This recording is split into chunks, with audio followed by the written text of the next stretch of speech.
Hi, I'm Richard and I'm from the Common Good team, and I'm sitting here with Mekhlati Mashur from Ravi Zacharias International Ministries, and we've been having a conversation for quite a while on some of the big issues facing our country at the moment, things like restitution, reconciliation and ethnicity, and it's quite a big topic, and so we wanted to share with you some of the conversation we've been having for a while.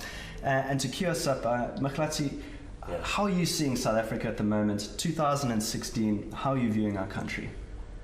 Well, South Africa is it's a beautiful nation. You know, to many people, it symbolizes hope, resilience, and it's a story of overcoming. But 22 years into that story, I think you can say that our cracks are starting to show. The hangover from our brutal past, you know, that's marked with affliction, tyranny, oppression, they're still causing us a lot of pain today. And we've tried to, as a country, to pick ourselves up, to move on together. But as we do this, we keep hurting each other. And so you find there's a new generation of South Africans who are still hurting, you know, from the past. And not just as a wound from their parents, but a fresh struggle and pain that comes from the past, but that is still their current reality. So South Africa is a remarkable story that we've moved on from a very troubled past, but in many ways, our past is still our present. Sure. And it's this dynamic, this thing of like, there's so much potential in our people and in our country, but also there's so much pain. And it's this paradox that we're living in the new South Africa of the pain and the potential all together rolled up into one. Yeah. And you shared with me a little while ago a picture or an analogy that helps to understand that tension. It was this picture of a coin. Can you share that with me? Yes. So any open conversation will show that we can view the same process, the same event, very differently based on our perspective of things, and that there are two or more sides to these very complex social issues. And I find the analogy of a coin very helpful in a sense that a coin has two sides, there's a heads and a tails. And so you might find that we are discussing a topic and I'm only seeing the one side, and if you like, the head side, but there could easily be a tails side of that very same topic. And that's why the heads and the tails analogy works, to understand some of our complex social issues. Can you give me an example? Yeah. So I'm sitting on a dinner table with two of my friends, and the conversation is flowing, and one friend starts to express, you know, how he's experienced in South Africa. And this is what he had to say. Let me read you what he had to say. As a white Afrikaner in this country, my identity is always under attack. The rituals that affirm my culture are heavily scrutinized and despised.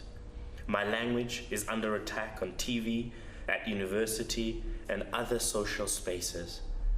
Now, I'm not a racist, and I want to contribute towards making this country a better place. I'm prepared to do so economically, but I have no place at the table in the national dialogue of this country. I'm told that my only place is to apologize and repent of my white privilege, feel ashamed of my whiteness, and make restitution to a system that makes no distinction between my hard work and my inheritance. I'm also told that I'm not African or never will be African enough, which means that I've lost the right to define who I am in my own country. I bet there was quite a strong reaction to that. What was the other side of the coin? Yeah, so you have that as the heads, and my friend across the table responds, and you can call that the tails. And this is what he had to say. You should stop feeling sorry for yourself. Welcome to the reality of South Africa. You're only experiencing a piece of what many black people have had to live with their entire lives, sometimes through generations. Yeah, you're not welcome at the table because, in keeping with your colonialist attitude, you want to dictate the terms of the dialogue. And as for your recently found generosity and desire to give back, that's just a way of pacifying your guilt and further infantizing black people by playing the role of their savior and their helper. two sides to the same coin. It's quite profound. I remember a conversation I had with someone who shared, again, this concept of the heads of someone going to university. He was saying, I was the first in my family to go to university. My parents practically starved themselves to get me through my studies, and I'm haunted by the bill that I was served at the end of my studies on top of the pressure to provide for my family. I have to build a roof for my parents, school my siblings, and feed my family. I'll be trying to build a career while living under such crushing social pressure. Yeah. And yet again, in the same conversation, there's a flip side to it. Another friend of mine said, I worked 2 jobs while studying so I can help my parents pay for my education. I don't deny the wrongs of the past and the need to right those wrongs, but it's painful to get less recognition for my hard work or have my struggles condescended upon because I'm white. I have fewer prospects of getting a job or promotion because of corrective policies. I still believe and say this is my country, but laws like affirmative action erode my sense of belonging here. Yeah,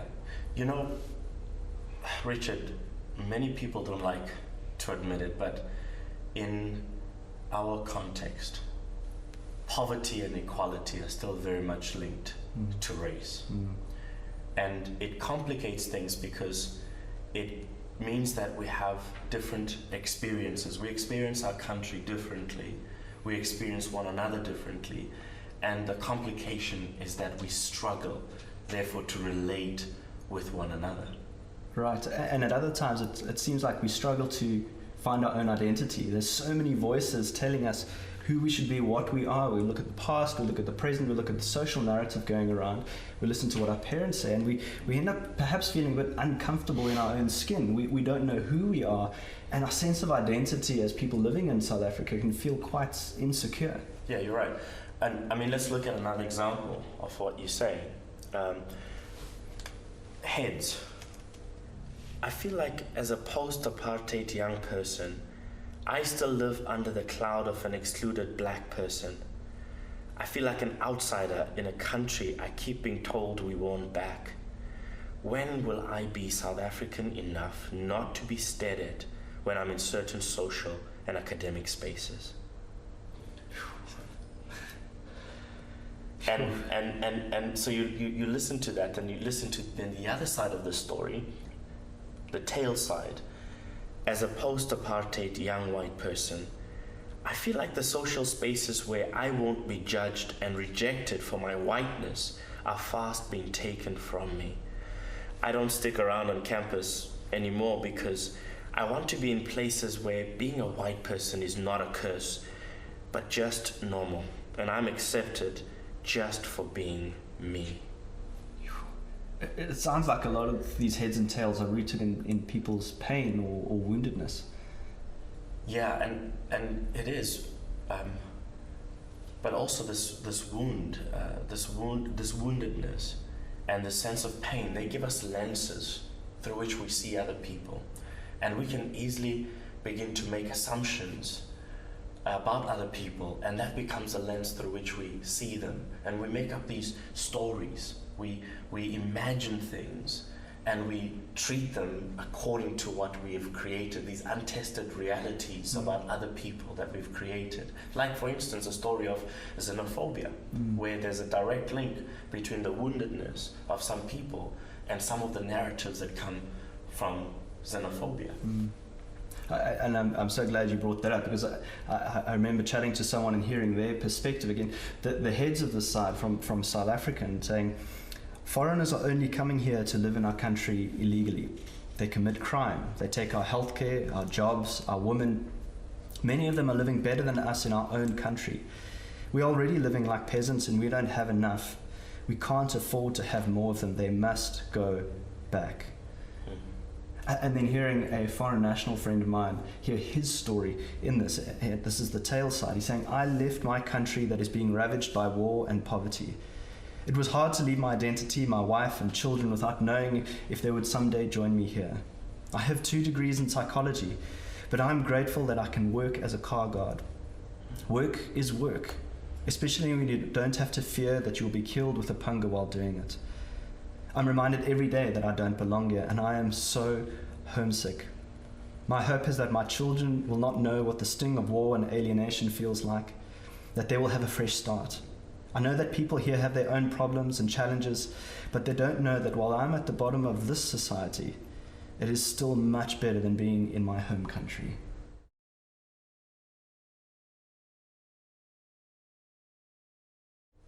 Wow, and as we think about the future of South Africa, at least South Africa in the future, I want some of these friends who often have heads and tails.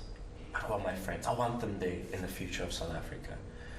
But unless we learn how to talk, how to listen to one another, how to find one another and journey together, we can't get there.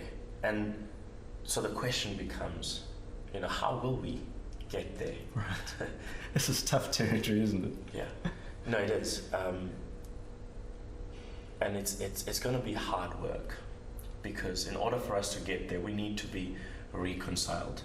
We need to journey together through the fog, find one another, grip hands, committed to move on from a troubled past to a more hopeful future.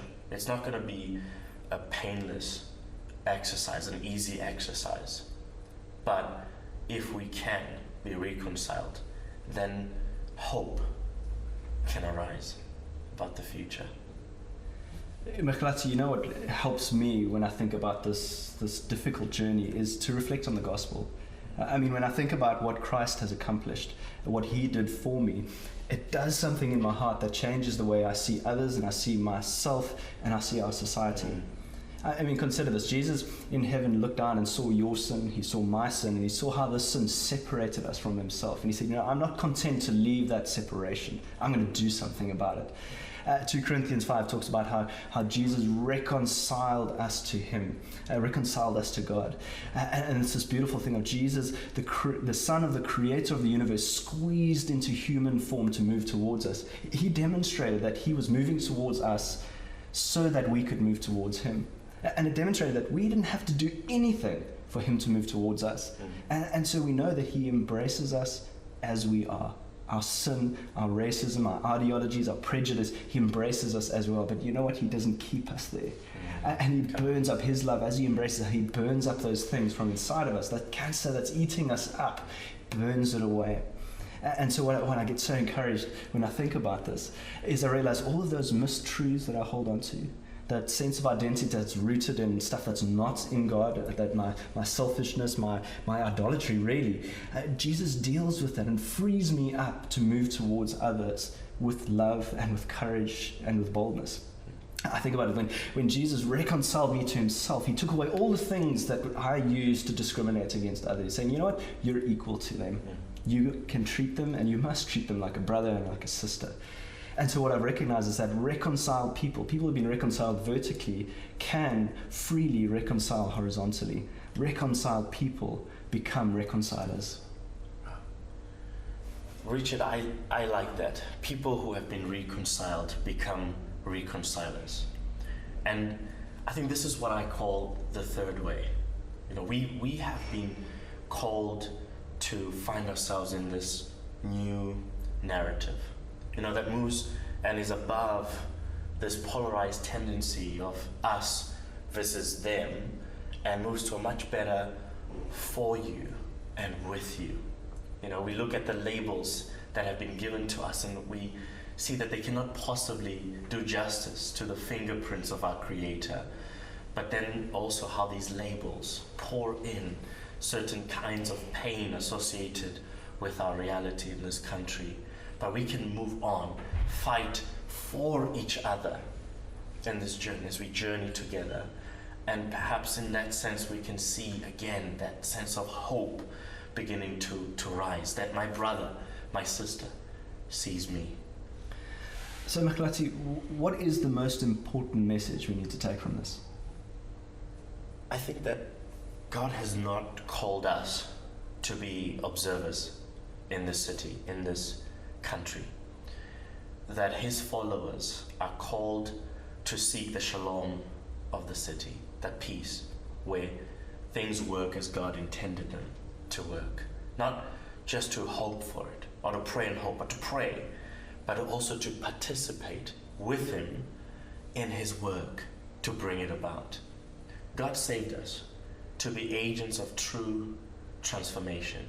And it's that internal reality of freedom, of righteousness, of forgiveness that gives us the necessary tools then to find and to see the tangibility of these concepts in our context. And so God saves us from preserving ourselves, our bias, our hate, our view of ourselves. And I mean, Richard, you can say that change affected every area of your life. Now with that conviction, we say, let's spread it further. So what I hear you saying is that everybody gets to be part of this dialogue. But when I listen, I hear that there's some hard truths that need to be spoken. Yeah, absolutely. And this is where maybe the coin analogy, begins to be limited. It's helpful to show us different sides to many of our social, complex social issues. But actually there are more sides, and it's not saying that everybody's view is equally true. But actually it is saying that it is valid in the sense that it tells us something about the people who hold those views. And this is where the power of the gospel comes in, as you were highlighting. It says we've got to speak some hard truths, and we've got to expose some mistruths in these heads and tails, if you like. But it not only allows us to speak with truth, but also with freedom, with grace and hope. And so we lead the dialogue as followers of Christ when we fearlessly strip away the injustices here. And we're not trying to preserve ourselves, our view of ourselves. And when other people see that freedom that we've experienced that allows us to engage with freedom, but also for the freedom of others, they know that we've been with him.